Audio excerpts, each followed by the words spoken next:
Aloha again, beautiful souls. It's Karina coming to you from Hawaii, and today I wanted to talk about meditation. I hope that the wind is not too bad because it's been pretty breezy today, and I kind of put off putting this video out because it was overcast and it looked like it was going to rain, but I want to go ahead and get it done. So I want to talk to you about why I meditate and what meditation has done for me. We have little visitors here, visitor. But I meditate, first of all, I have ADHD. And when I first started to think about meditating, I thought it was something that I probably wouldn't be able to do because my mind is just always off in 1,000 different places. But I went ahead and tried it. And it slowly but surely, I learned what I had to do to make meditation work for me. And I really think I've got a grasp on it for what it works for myself and how I do it. So I want to tell you a couple things. So if you ask yourself, why should I meditate? And I got this from healthline.com, but you can, and this is scientific based, but you can look and do some research on meditation yourself, and there's really so many benefits to it. But the things they listed are stress for reduction, helping in reducing your stress levels, controlling anxiety, emotional health, your length and attention span, memory loss reduction, kindness. If you do this when you set your intentions at the start of meditation, but it does supposedly, in studies, allowed more people to feel that harmonious spirit. Kindness, okay, I said that. Fight addiction and sleep, better sleep. Pain control for lowering blood pressure, and it's accessible anywhere. As you can see, I'm out on my deck. I've got some visitors with me today. This is Pony and Luna and Anubis, and they are all just here wanting to get in on the meditation. So first of all, how do you do meditation? Well, you can find a quiet place, or what I always do is I use headphones. I put my headphones on and I can do meditation anywhere, in the car, in the living room if someone else is doing something, because I set my mind to say that I'm not going to let any of the outside influences bother me. And then I don't. And if I get distracted, I bring myself right back in. Now, that's taken some time to develop that, but it's pretty easy. You just set your mind to it. The next thing is talking about what positions I use. So anywhere, you see I'm on a deck. I really like the deck sometimes, and I'll show you my favorite position on the deck. I lay in bed. That is probably the location I do my meditation most often, either first thing in the morning or as I'm about to fall asleep, laying in bed. And I'll show you my hand positions and how my legs are for that. But you can do it anywhere. So, and I found one thing that I found that is true for me when I watch all these gurus and these masters and they talk about meditation and they say you have to sit up, keep that line, the chakra and your energy. That I do agree on. I try to always, in my mind, imagine that this line within my body up to my head from my root chakra, which is at the end of the spinal column, all the way to my head, is straight. So even if I'm laying in bed, I want to imagine my body that way and make sure that I'm in that position. But I found that putting limitations on meditation is putting limitations on yourself and what you're capable of doing. And if you believe that you can lay down in bed and sleep in any position and meditate, then your mind is what is really going to make everything possible. So yes, I do listen to what they say, but I do tweak it to where I make meditation my own, because if I didn't, then I probably wouldn't do it every day. So I've tweaked my meditations to where they work for me, and I haven't put any kind of limitations on what position I can stay in, where my hands are, if I'm laying down or sitting, I kind of do what's works for me and what's comfortable. It really connects me to my spiritual side, and most of my meditations are something regarding my inner soul, my soul's purpose, reincarnation, meeting with my spirit guides, getting some kind of spiritual assistance or guidance. But then I also do some things too for healing and growth, and like shadow work, like letting go of the past and learning to live more in love. And if I have any kind of problems or issues I want to get rid of, I will use a meditation and set my intentions for that prior to going in and try to find something for that topic or that issue. And I like guided meditations a lot, although I do listen to binaural beats and also some just the high frequency vibrations. A lot of the times when I just don't know what to meditate about and kind of just want to get myself in this calm and open state. But guided meditation works for me.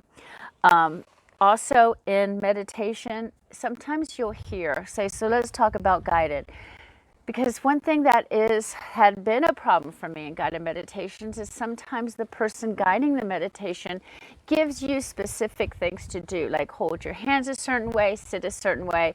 And unless your mind is able to erase that kind of vision or thought and visualize what you see yourself meditating as, then you should probably do it. I have gotten to the point where I can hear those and kind of just tune them out and sit or lay the way I want and just focus on that. But that is one issue with guided meditation, that you will kind of think, oh, I have to sit a certain way or have my hands a certain way or that. And I don't find that to be true. I've kind of been able to push those thoughts away and visualize whatever I want inside my mind and do whatever I want. And I tell my mind, it's okay to do it this way.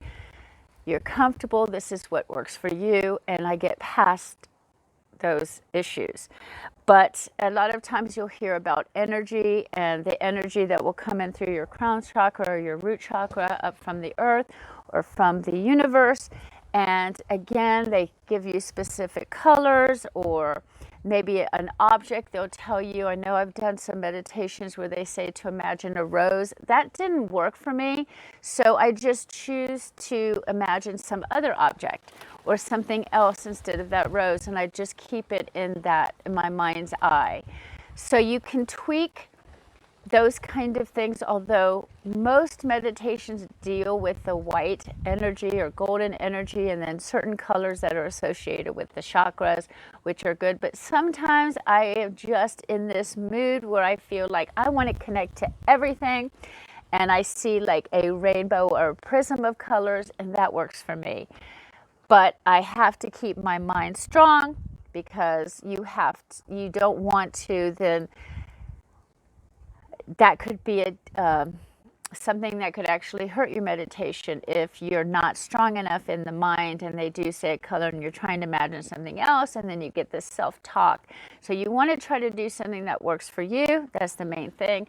This happens to work for me, but I've been doing it. I've only been doing it for 3 months, so I'm no expert. This is just what I have done, what I have learned, and what works for me, and it's easy, and I've been able to really implement meditation in my daily life. Remember, if in meditation you don't have to be that strong, but you have to buy into it and set an intent, because your mind will end up getting stronger the more you meditate. At first I did it, my mind was all over the place, and I felt so bad afterwards because I was like, I didn't even pay attention to half of the things that they were saying. And then I learned that's okay, to let that go and come right back. If you have a mantra to say, sometimes that brings you back in. Whatever your intent is, I am going to let go of this whatever, blah, blah, blah. And you just, once you see your mind wandering, you just say, I'm here to let go of blah, blah, blah, and get yourself back into it. So you might have to do that in the beginning of meditation a lot until you get used to just settling and calming your mind to where you're not thinking of other things and you're just paying attention to your breath, focused on your breath, on your body, on the feelings inside your body, on your chakras, on your third eye, on your crown. And really, if you don't know about your chakras and there's more than 7 chakras, but the 7 ones that are most widely spoken about, you'll hear them often in meditation. So that may be something I did. I made a little chart on the chakras. I got familiar with what each one was and what each one was, if you're balanced or not, what type of behaviors or actions or things that may happen. So I got familiar with my chakras, and that's actually where I started. I think some of the psychic stuff I wanted to improve my psychic abilities, but it scared me because I opened up a little bit too much. So I pulled back and then focused on the chakras so that I could balance myself. So chakra meditation is a good place to start, and also in specific things you want to work on. Now, if you're in a meditation and you're just not buying into it, stop it. Stop it and find something else. There's another one out there. If it's too long, find shorter ones. There's all kinds of meditations from 5 to 10 minutes to hours. So find what works for you, especially if you're just starting. Now, why do I have put on a mask? Oh, okay, I had lost. So what I try to do when I meditate too, because sometimes it's like if I do like a 30 or 40-minute meditation, I want to get the most out of my time besides just a meditation. So I'll put on like a facial mask, or I'll have my nails drying, paint my nails and have them drying. I'll be outside getting sun. I love meditations in the sun. They're like my favorite one outside. I'll lay in nature. You can even walk and do a meditation walk with headphones. I listen a lot with music sometimes as well, like just regular radio music. And the lyrics help put me in this state of what I see myself as, or how I see myself as like in the future. So I use music as well a lot. But as your mind grows stronger, you make the choice to allow any environment that you want. Just make it sure it's safe and comfortable for you. Okay, so my hands, let's talk about my hands, because there's different positions. The mudras, and Gyan is the one that I use the most, or I've used a lot more than some of the others, which is you touch the first finger to the tip of the thumb. I also like my left hand on my heart and my right hand below my navel. That connects the head and mind. This Gyan was for concentration, so that helped. I also I'm going to try to start doing this, which is Shuni, and that is helping with the intuition, I believe, in the third eye. So I'm going to start trying that more, but I haven't. I like to have my palms up.